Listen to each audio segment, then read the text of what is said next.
I had a goal in May to make an extra $750 in side hustle money. I've come up with several side hustles to help me get there. I'm gonna break down exactly what each one is and if I'd recommend it. I haven't added everything up, so I don't even know if I've hit my goal yet. We're gonna find out together.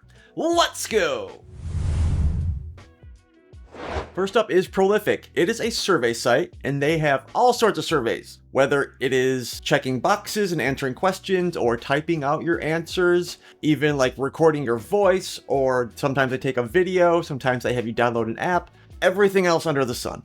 So I did not pop on there too often in May. Sometimes I get a bug up my butt to do $10 a day. I did not pop in there too often. After adding it all up, it was $28.22.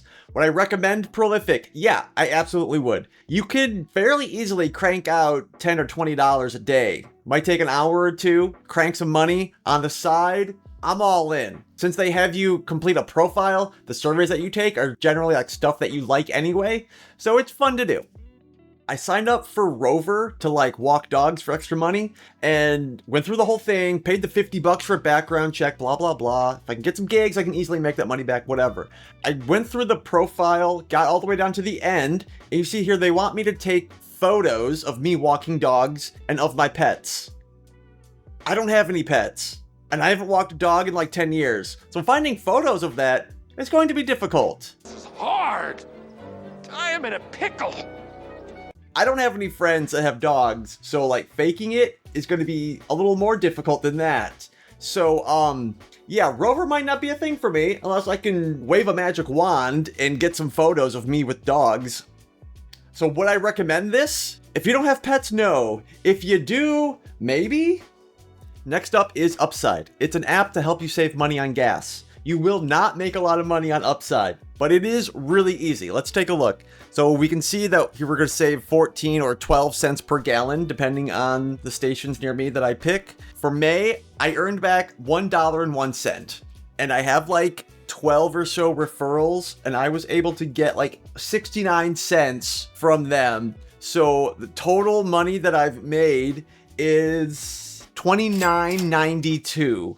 Would I recommend it? Yes, just because it's so stinking easy, but you will not be making a lot of money. Even if you have like a giant referral network that will like take a long time to build, you still probably won't get a lot of money back, but it is really easy to do. If you want more information, I made a video all about it. Next up is YouTube, of which you lovelies are a huge part, and I thank you. So in May, I made $188.39. So that takes the grand total to $218.31. Would I recommend YouTube? Oof. Short answer, no. I was doing this for like a year and a half before I even got monetized. I got monetized like 3 months ago or so. And even after that, I made like $188. Like, I put way too much time into this for $188. Oh, man. Yeah, think long and hard before you want to start a YouTube channel. That's all I'm saying. If you made it this far, you dig the vibe. So go ahead and hit subscribe. Next up is eBay. This is ugly. I had 2 eBay sales for the whole month of May. And the kicker is the first one arrived, it was damaged when it came in. So I have to reimburse the guy, not only what he paid for it, but also the shipping costs. eBay doesn't give a crap. USPS doesn't give a crap. No, it's all on me. And honestly, it's not worth like fighting with the buyer to like try to get that number down. Just reimburse the whole thing. It just makes life easier. Suck it up, Buttercup.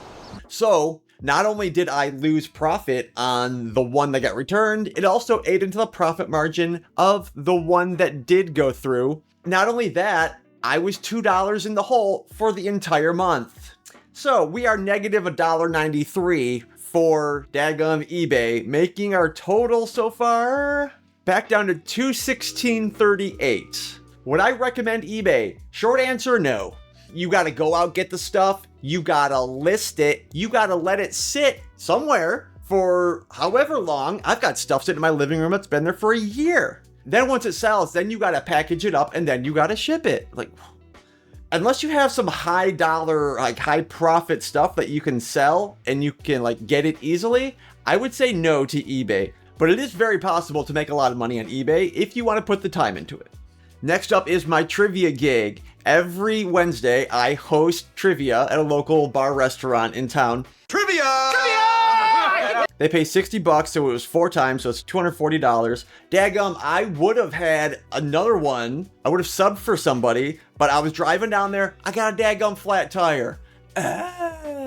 So yeah, that did not happen. So I stuck with the 4. So if we don't count the cost of a daggum tire, it's an extra $240. So that makes the total $456.38. Would I recommend something like this? I absolutely would. For me, it's a lot of fun. They can be difficult to get because I just like randomly answered an Indeed ad that I stumbled upon, and the guy saw my YouTube channel and he was like, oh yeah, this guy looks like a cool, you know, he would work out. So yeah, I kind of stumbled upon it. If you can find something like that, if you can find a cool evening job that you like, I would absolutely recommend it. Next up is Utest. I signed up for these guys early in May, did the whole profile thing, and they have you take screeners. I thought it was going to be similar to Prolific, but it's a little different. They will email you, be like, hey, we want you to take a screener for a survey. Fine. So you go in there and you answer. It takes like, I don't know, 1, 2, 3 minutes a piece, and then they will tell you whether you qualify or not. I did not qualify for a single one. You can see all of these, I don't know, maybe 10 of them. Did not qualify, have not made any money with Utest. Would I recommend this? Like, no. Like, I just wasted maybe like a half hour over the month, and like, I have nothing to show for it. So, Utest is a big thumbs down for me, dog. Next up is UserBrain. They are kind of similar to Utest, but they don't email you when they want you to do a test. They will pop up a little notification on your Chrome browser. You kind of got to keep an eye on it when you want to do tests, but like it's like random, really sporadic. And so I think I did a few screeners. I only managed to do one test for May, and they all pay $5 a piece. They take like, I don't know, 10 minutes or so. Only $5 from the month of May for UserBrain. So that brings our total to $461.38. Would I recommend UserBrain? Yeah. I mean, sometimes I can make $40, $50 on UserBrain. And again, they have you do a profile. So like the stuff that you are reviewing is stuff that you like. So yeah, I would totally recommend it. You're not going to make a lot of money on it because it's so random and sporadic, the tests that you get. But yeah, I would totally recommend it. Next up is plasma donation, and I am calling this like the king of side hustles. You can go twice a week, and the one that I go to is called Octapharma, and depending on how often I've been going, I either get $60 or $65 every time I go. It generally takes like 2 hours to get in and out of there. Like, whew, bruh. And they give you that money like on a debit card. So when you say 60, you get 60. Like no taxes, no other BS taken out. Like daggum. That's some serious change, my friends. So you can see I've got $222.73 on my card, but that's like what I buy my gas and my groceries. If I want to go out, get a pizza, or whatever, I use that debit card, and it's all plasma money. So let's see, in May, 1, 2, 3, 4, 5, 6, 7, sorry if it's tiny text, 7 donations from May, 2 were 65, 5 paid 60. And so that puts our grand total $891.38. Nailed it. Would I recommend this? Yeah, it's a good way to make a lot of money. If you are generally healthy and not averse to needles, go get you some plasma, homie. Go crush.